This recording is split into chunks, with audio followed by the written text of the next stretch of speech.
So hello and welcome back guys. So guys, in today's video I will teach you about the math class. So the math class have lots of stuff in it. So first of all we have lots of constants like the e constant and then this natural logarithm of 10 and 2 and lot of more stuff like log 10e, 2e and the pi. Well, I guess this must be the most popular constant probably.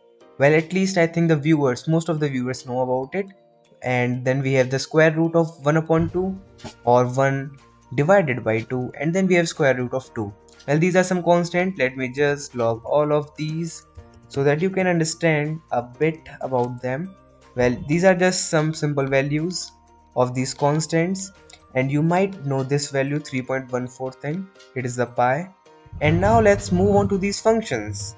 Well, there are damn lot of functions, so let's begin. And guys, the trigonometric functions are pretty simple. They will just perform the normal trigonometrical thing you expect them to do.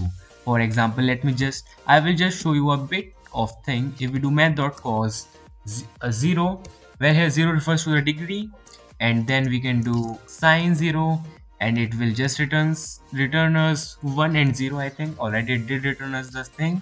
And you can see these trigonometric functions just provide us all of the trigonometric function just do all of the trigonometrical thing you need to do. Well, I personally think they are enough for you all, but now let's move on to these functions. So my main motive is to teach you about these functions. They are my main target.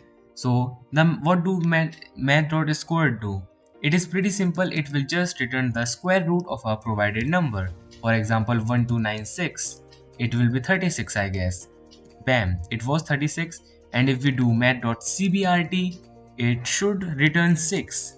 Okay, it didn't, because it is probably 36 raised to power it is something like this: 36 multiplied by 6 is equals to the cube root of 6.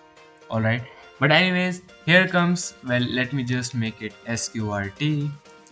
And now comes the math.ceil and math.floor. They are pretty simple and pretty useful too. Let me just do log, and if I add math.ceil, and if I add a number like 1.1, and in math.floor, if I add a number like 1.12, and in math.random. Well, just wait a second, I will tell you all about this. So the ceil function just removes everything after the decimal and increases the digit just before the decimal to, well, it just raises it by 1. For example, just make it 21 for making it a bit easy. And the math.floor thing just removes the stuff after the decimal and nothing else. And math.random thing just, well, sorry, it shouldn't be random, man. It should be round off. My bad, guys. So in the math.round thing, it just gives us a round off. Well, I will tell you a bit more about round off later on. So you can see the math.ceil thing increased the thing by one value and removed everything after the decimal. And math.floor removed everything after the decimal and did nothing else. So did the round thing. But if we have something like 21.5, it will increase to 22. Well, what I mean is, if the decimal value is greater than or equal to 5, then it will increase. This means it will act like ceil, otherwise the floor. Well, this is it. Let's move on to other functions. The math.frown function. Well, it is pretty different and probably not much understandable. Well, it is very easy. Let me just show you. The math.frown function, it just returns us the most precise value of something. For example, the more precise value will be of 21.1 will be this, and for 21.0 will be this. I don't really think a normal user will need it, but you might need it. I'm just telling you what it do, and because I don't really use it because I'm a nerd and I don't need it. But anyways, here comes the math.max function. It is pretty simple. We just provide lots and lots of values, and it will just tell us which one is the highest of them. So if I log it, it will return 56, and in math.min, it is pretty much opposite of it. It just returns as the smallest value. right? And here comes the math.power function. So math.power function, just let me show you. It just raises something. For example, if I provide 2 and then 4, then it is equivalent to 2 raised to power 4. So it is just like adding power to a value, like 2 raised to power 4. Pretty simple. And then math.random. So this function is really a big thing, really a cool thing. You might need it because I use it a lot. So math.random function always do one thing. It returns you a value. Well, it returns you a value which is greater than 0, 0.0, which is greater than 0, 0.0, and which is always less than 1.0. All right. So, well, let me do it. So what I'm saying is, it must be, it some will be something like this.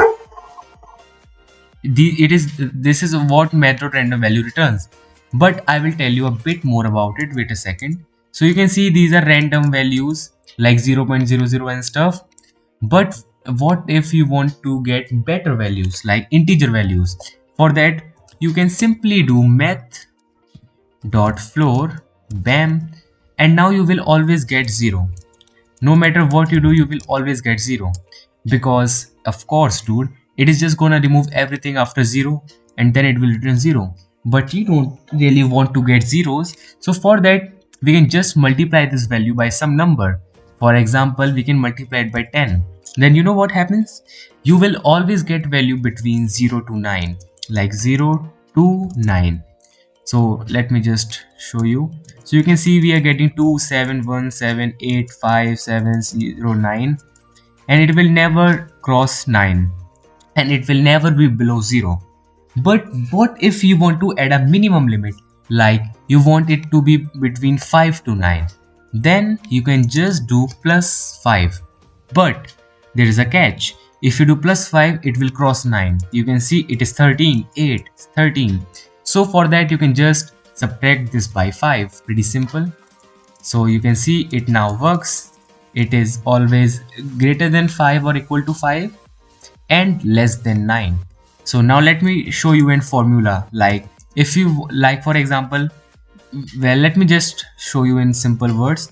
For what you have to do is math.floor, and inside you have to do math.random, and you have to multiply it by, let me show you, you have to multiply it by maximum value minus minimum value and plus minimum value. So what we are doing here is, we are just multiplying math.random with maximum subtracted by minimum value. Now let's move on to the round thing. Well, round thing is already done, I guess. So now let's move on to the sign thing. So it just returns us whether the thing is positive, negative, or stuff. Let me, it can be a bit useless, but not really. You can have use cases for this thing too. For example, if I do this, it returns us -1, and if I do something like 3, then it will return 1, and if I provide 0, it will return 0. So this is it. It is just -1 when you are providing a negative value, 0 when you are providing 0, and then we have a +1 when you are providing a positive value, and for infinity it is 1, and if you can make negative infinity and it will be -1. Pretty simple. Let's just make it 2 and comment it. So here comes the trans function or whatever. Well, I'm not gonna lie, I never use this function. It is just here, so I'm gonna use it and learn it with you all. Let's see, we have to provide a number, and let's see what will it return. It returns us the literal same thing.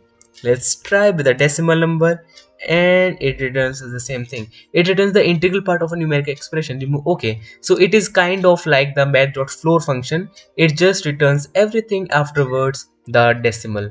Pretty simple.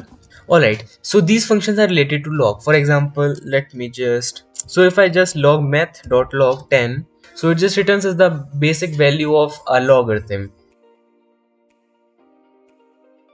So what it do is, it just returns as the value of logarithm with base x. Well, to be honest guys, if you do not know about logarithm, just skip. So logarithm is like log, and then we have a base value, and then we have a value above. Alright, so log 10 just returns us the logarithm with base 10, and log 1p is returning the natural logarithm, but 1 is increased, and in log 2, 2 is the base of the logarithm. Pretty simple. And in the math.exp, it just let me just show you, my friend. Let me just show you math.exp, and if we do 10, it will return us this weird bullshit. It is because it is kind of like math.pow and then math.e comma 10, where it is e capital. So if I log it now, it is same. It's almost same. So what it is doing is, according to me at least, it is just raising the math.e thing to this power, well, to whatever power we provide. Alright, so in math.x we just provide the power and it returns us that value. It might be useful for people who do lot of logarithm related shit, but I do not, so I do not know. And then we have the math.xpm thing. It just do a small different thing. Let me just log it so that you guys can understand a bit more. And I'm not gonna lie, I don't even know a shit about this thing, but I am telling you about this thing somehow. I don't really know how I'm doing this. So what it do is, it just subtracts the square by 1. So you can see, I mean, it just subtracts the erased thing to this. I mean, the math.exp thing gives us this value. So it just subtracts that value by 1. I totally do not know what is the damn use case of this thing, but there might be some. Alright, so I'm not gonna comment on that thing. And now comes these functions. So these functions are binary number related. So first of all is math.clz32. So it is pretty simple. Let me just show you. So the math.clz32 function returns us the number of zeros appearing in a 32-bit representation of a number. So if you do not know a shit about binary number, of course, skip the video, this is it for you. Otherwise, let me show you a bit about binary numbers. So for example, 1, this is a decimal number system in which 1 is represented as 1, whereas in binary number system it is also represented as 1. Yeah, it is pretty stupid, but well, it is not stupid. All right, let me just show you one more thing. For example, if we have 4, it is represented as 4 in decimal number system, but in binary number system it is not like that. In binary number system we have a bit of difference. It is represented as 100. So it is not like 100 of decimal number, it is of binary number. So to convert a I will just show you a small more thing. For example, to convert a binary number to decimal number, what will we do? We will just do a simple thing. First of all, we have this 0.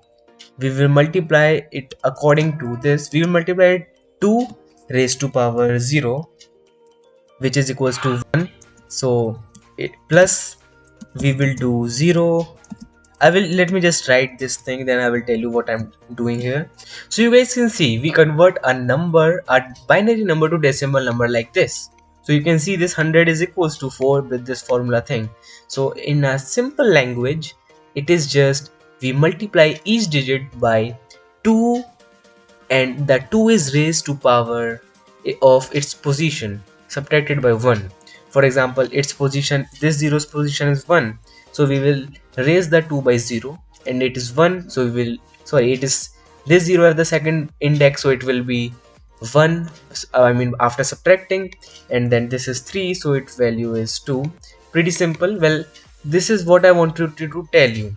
So in, and by the way guys, this thing in this 100 thing is 3-bit, where like the numbers, the binary numbers, one binary number is equals to 1 bit. So for example, this thing is I don't know man, 7 bits. So we are now in this function we are getting the number of first appearing zeros of a 32-bit number. So what will be the representation of 32-bit 1? So first of all, there will be a single 1, and it should, if we add 0 afterwards, then its value will increase. For example, it will, here it will become 4 and stuff like that. So the zeros will appear before this one. For example, it will be like lots of zeros, and let us assume these zeros are 32. Well, this all of these number are 32. So what we are doing here is we are just gonna count these zeros. I mean, this function just counts these zeros and returns us that number. But for example, if this was 4, then it will be something like this. Let me just show you what it will return for 4. Bam, 4. It will return 31 and 29. So it is because the math thought the 32-bit representation of 1 have 31 zeros at first, and for 4 it have 29.